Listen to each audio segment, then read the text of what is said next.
Hello friends, good afternoon. So my name is CA Hitesh Parmar and I am a practicing chartered accountant practicing in the area of GST.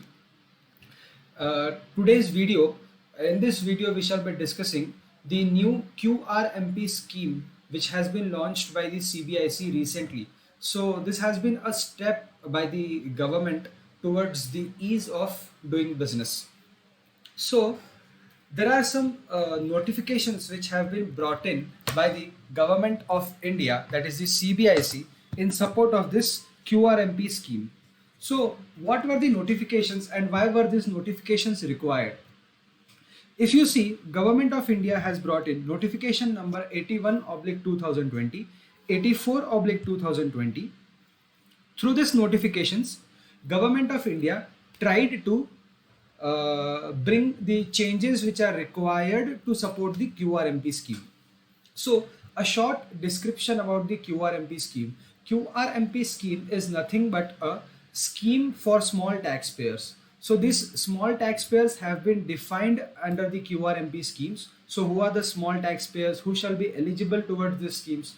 So, for those supporting for those small taxpayers, CBIC has come up with a new QRMP scheme wherein they are allowing the small taxpayers to file the returns on a quarterly basis. So right now, till now, what is the position is कि every registered persons is required to file two returns.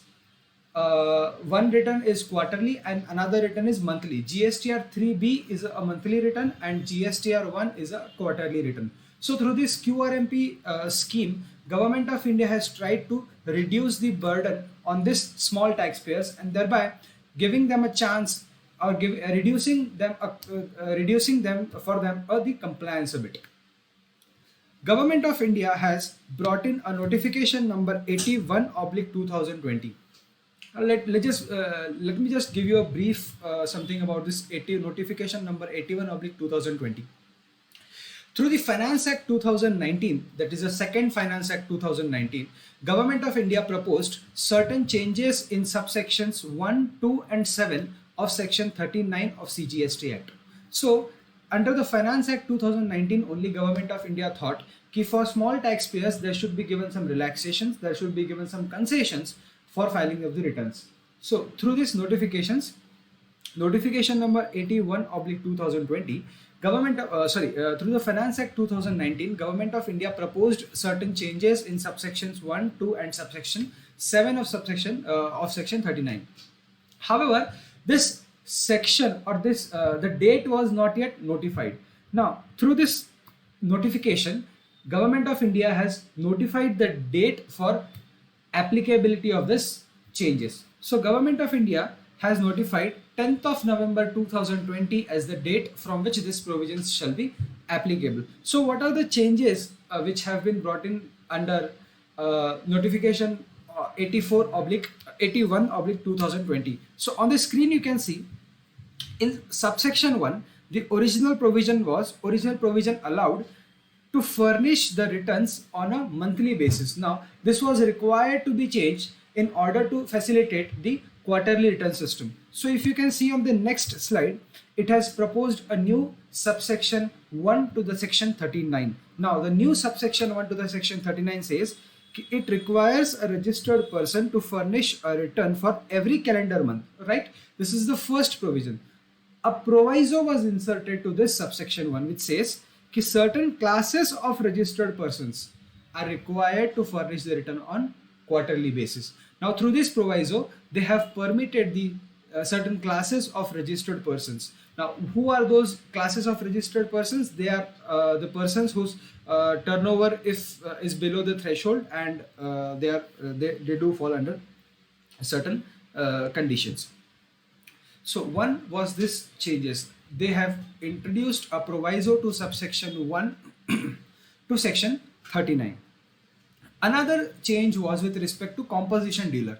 You might be aware that composition dealers are required to furnish quarterly returns, right? So through this change, they have permitted the composition dealers to submit a yearly return instead of a quarterly return. So significant amount of compliance has been reduced for the quarterly for the composition taxpayers. However, they are required to pay the taxes quarterly. So taxes shall be paid quarterly, but the returns can be submitted yearly. So a significant reduction in the compliance for the composition taxpayers. In the screen, you can see original subsection 2 required the composition dealers to furnish the returns quarterly. Now, the new subsection 2 says that composition dealers are required to furnish a return for every financial year on or before the time. So there will be a timeline which shall be prescribed, and before that timeline you will have to furnish the return. So this is about first was about permitting the regular taxpayers to furnish the quarterly return. Second was about allowing the composition taxpayers to furnish the yearly returns. But in the first this thing, who are the regular taxpayer? What kind of who are the regular taxpayer who shall be eligible to this quarterly filing? So through notification number 84 oblique 2020, they have notified the classes of registered persons. So if you fall under that particular class, you are eligible to this scheme of quarterly return filing. So through the notification number 84 oblique 2020 of Central Tax, registered persons, notified classes of persons are registered persons other than person referred to in section 14 of IGST Act. So the person who has been referred to in section 14 of the IGST Act is a non-resident taxable person providing online database and information retrieval system. So apart from this person, all other registered persons having an aggregate turnover of up to 5 crore in the preceding financial year are allowed to furnish quarterly returns from January 2021. So onwards January 2021, if your previous year turnover was less than 5 crores, you are eligible to this quarterly return system. So you have to check your previous year turnover. If it is below 5 crores, then you are eligible to this quarterly return system.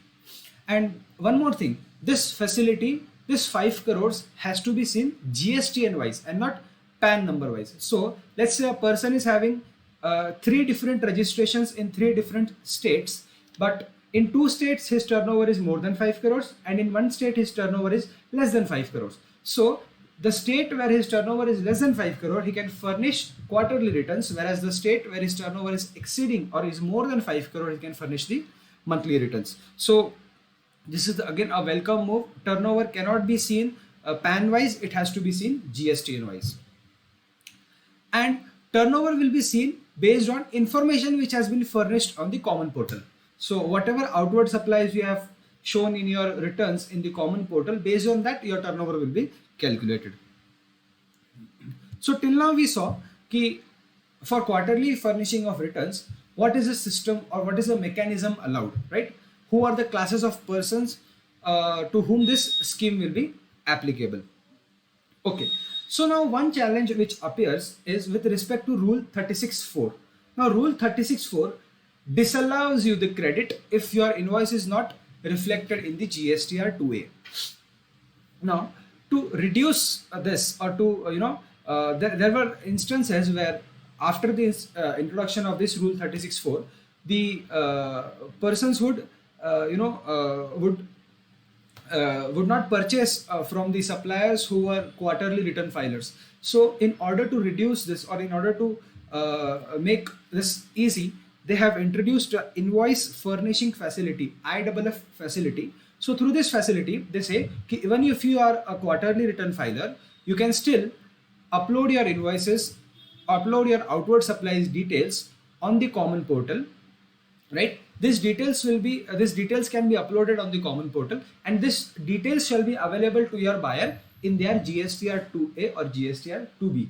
So you are not required to, this is not a mandatory provision, but it's a recommendatory provision wherein you can upload all your outward supplies and the details will be available to the buyer in their GSTR 2A or GSTR 2B respectively. So this facility of letting you upload the details of outward supplies is only for the registered persons. So if you have supplied to unregistered persons, you cannot upload those details. Obviously, it is not required. So the outward supplies which have been made to the registered persons only are required to be submitted under this detail. What is the time period within which you have to submit these details? So the circular which the government of India or the CBIC brought in support of this says कि within 1st to 13th of this succeeding month is the timeline before which you can furnish these details. So between 1st to 13th you can upload all your invoices, and these details will then be reflected to the buyer in their GSTR 2A and GSTR 2B. Okay, so if at all I am paying, I am furnishing my returns quarterly. So the scheme says quarterly return filing but monthly payment. So how do I know? How do I assess my output liability and how do I pay my monthly taxes? So Government of India or CBIC has given two options under this. One is under the fixed sum method and another is self-assessment method. Under the fixed sum method, it says that you can pay your tax based on 35% of the tax liability paid in cash in the preceding quarter.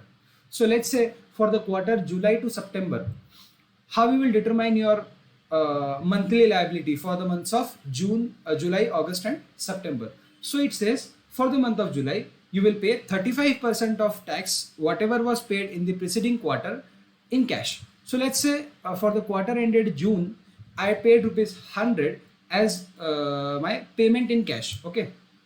So this 100 ka 35%. So 35 will be the net payment will be, 35 net payment will be required to be done. Okay. So this is under the fixed sum method. Another one is you say, if you don't want to follow the fixed sum method, you can follow the self-assessment method, that is a regular method. Just the difference is instead of furnishing the returns and paying the taxes, here you will pay the taxes and you will furnish the returns quarterly. So under this method, you have to assess your output tax liability based on outward supplies made during the month. Okay, you have to check all the credit, input tax credit which is available to you as per the auto-populated credit statement, that is nothing but GSTR 2B. So whatever invoices are appearing, follow the rule 36.4 and examine or determine the eligible input tax credit. So accordingly, take the input tax credit, adjust it towards your output tax liability and pay the taxes. So this is the regular, whatever you do while filing of the GSTR 3B is you have to determine monthly and pay the taxes. So this is what been proposed under the self-assessment method. Okay. It says registered person is free to avail any of this method in the first 2 months. Obviously, this facility is only for the first 2 months of the quarter, because for the third month, you will anyhow file the return and pay the taxes. So for the first 2 months, you are free to avail any of this method. So if you want to pay the taxes under the self assessment method, you can pay it under that method. If you want to pay your taxes under the fixed sum method, you can avail that method and pay the taxes. So this option is given to the registered persons. He can exercise these options and he can pay his taxes accordingly, whatever is beneficial to him. Okay. Now let's say 35 rupees is what I have to pay in the first for the July month of the quarter. Let's say I am having enough balance in my credit ledger and the cash ledger. So can I utilize that balance? So it says yes, you can utilize your balance for paying off the taxes. So you can utilize that balance and you can pay the net. So if you are already having 35 rupees, you need not pay anything in cash. So that balance can obviously be utilized. Okay. Now, how the interest portion will work?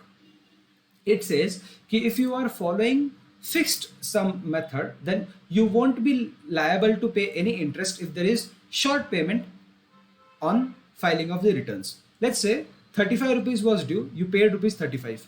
Now, while filing the actual returns, you come to know that 45 rupees was supposed to be paid in the month of July. So whether I am liable for the interest on the difference portion of rupees 10, so it says no. If you have followed the fixed sum method, you are not liable to pay any interest. But if you have followed the self-assessment method and you come to know that your output taxes, your net tax liability was rupees 45 and not 35, then you are required to pay the tax on the differential amount as per the section 50 of the CGST Act. So there you have to refer the regular provisions as per section 50 of the CGST Act. In case you follow the fixed sum method, no interest portion. What about the late fees? Late fees shall anyway be leviable. Late fees is applicable only when there is a delay in furnishing of details of outward supplies or written under section 39. So in case you furnish your details of outward supplies beyond the due date specified under section 37, then there shall be a late fees which shall be leviable. Presently, the system does not compute the late fees, but anyhow, there is a system, there is a provision under the Act which makes you liable to pay the late fees in case there is a delay in submission of GSTR 1. And same is the provision when there is a delay in submission of GSTR 3B. So I hope I covered every provision with respect to this QRMP scheme. Still, there might be some questions, there might be some queries in your mind which you can post in the comment section, and I would like to answer those queries in the comment section.